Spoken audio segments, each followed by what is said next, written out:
Etong mga paps, Cindy 5 ex alias JTB. Natuloy nga ba ang big project? Naalala nyo pa ba mga paps nung makailan ang larawang ito?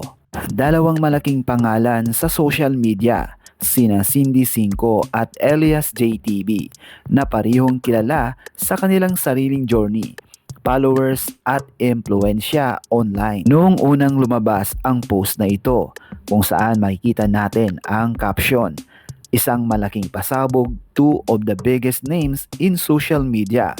Proud nga ang mga Bisaya to the world. At higit sa lahat, may binanggit na one big project para kina Cindy 5 at alias JTB. Kaya ang tanong ng marami, natuloy nga ba? Ano ang nangyari sa project na iyon? At eto na nga mga paps, nag-check tayo sa mga public post at social media updates nila. At mukhang hindi lang ito basta isang picture mga paps o isang casual na pagkikita.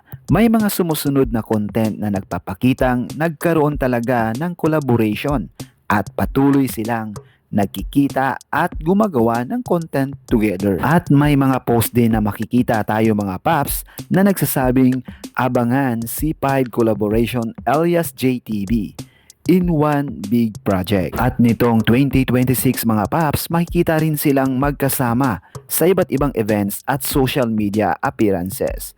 May mga recent videos at posts na nagpapakitang tuloy ang koneksyon at collaboration nila. Pero may isang bagay na interesting.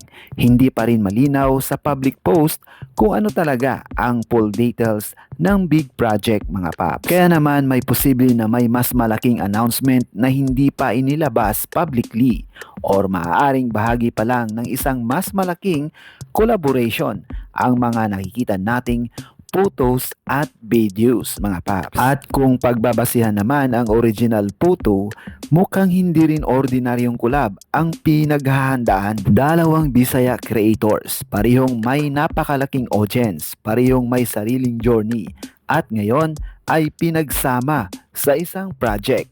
Kaya ngayon, ang tanong ay hindi na lang, natuloy ba? Dahil base sa sumusunod na updates, may indication na talagang nagkaroon ng collaboration. Ang mas malaking tanong ngayon, ano ang tunay na proyekto ni Cindy 5 at alias JTB? Kailan nila ito tuluyang ibubunyag sa publiko? Talaga namang nakakaabang-abang mga paps. Talagang abangan natin dahil baka itong simpleng larawan na nakita natin ngayon ay teaser lang pala ng mas malaking bagay na paparating. Kaya naman alam ko, Luzon, Visayas at Mindanao at sa lahat po ng mga OFW ay excited na kayo sa collaboration nila Uhahay at Cindy 5. Kung nagustuhan nyo naman ang ating updates mga paps, paki-share and paki-like at comment down below. Stay safe, stay healthy, and God bless.